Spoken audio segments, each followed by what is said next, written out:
Hello friends, good morning. আমার cooking চ্যানেলের একটা নতুন রান্নার ভিডিওতে তোমাদের সকলকে স্বাগত জানাই। তো আজকে আমি তোমাদের সাথে শেয়ার করব ঝিঙে পোস্তর রেসিপি। তো আমি যেভাবে ঝিঙে পোস্ত বানাই তোমাদের সাথে সেইভাবেই শেয়ার করব। পুরো রেসিপিটা দেখো অবশ্যই। তো যদি রেসিপিটা ভালো লাগে আমার চ্যানেলটাকে লাইক করো, শেয়ার করো আর সাবস্ক্রাইব করতে ভুলো না। তাহলে তোমাদের প্রোফাইলে আমার নতুন নতুন রান্নার ভিডিওর আপডেট খুব শীঘ্রই তোমরা পেয়ে যাবে। তো আমি এইভাবে ঝিঙে পোস্তর রেসিপিটা বানাই, দেখো কি ডিলিশিয়াস লাগছে দেখতে।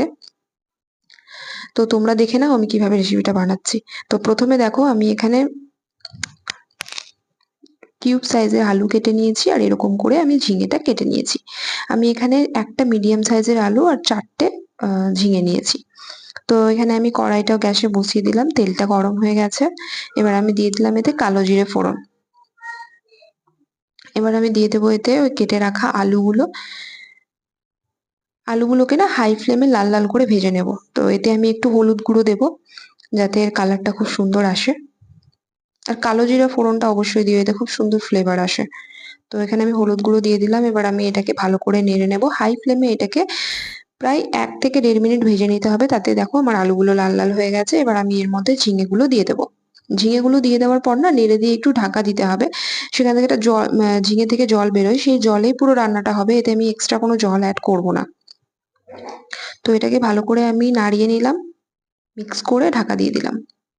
কিছুক্ষণ পর ঢাকাটা খুলে এতে আমি একটু লবণ মিক্স করে দেবো। দেখো আমি এতে পরিমাণ মতো লবণ দিলাম, দিয়ে এটাকে মিক্স করে আবার কিছুক্ষণ ঢাকা দিয়ে রাখবো। তো এখান থেকে যে জলটা ছাড়বে এটাতেই আমার আলুগুলো প্রায় 80% যখন সেদ্ধ হয়ে যাবে তখন আমি এটাতে বেটে রাখা পোস্তটা দিয়ে দেবো। দেখো আমার আলুগুলো 80% সেদ্ধ হয়ে গেছে আর জল দেখো কতটা ছেড়েছে। এতে না জল আলাদা করে লাগে না উপর থেকে। আমি বেটে রাখা পোস্তটা এখানে দিয়ে দিলাম আর ওই জারটা ধুয়ে আর একটু জল এর মধ্যে দিয়ে দেবো। দিয়ে এটাকে ভালো করে মিক্স করে আবার কিছুক্ষণ ঢাকা দিয়ে রাখবো।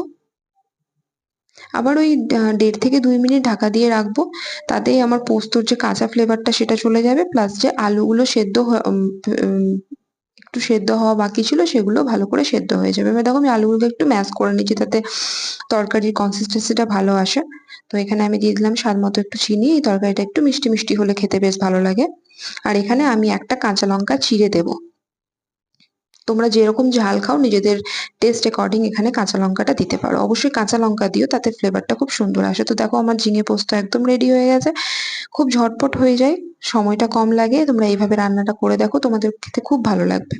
এটা এমন একটা রেসিপি, এর সাথে কোনো ডাল লাগে না, বেশ পেট ভরে এক থালা ভাত খেয়ে নেওয়া যায়। তো তোমাদের অবশ্যই যদি এই চ্যানেলটা আমার রান্নাগুলো ভালো লেগে থাকে তাহলে আমার চ্যানেলটাকে লাইক করো, সাবস্ক্রাইব করো, শেয়ার করো অবশ্যই।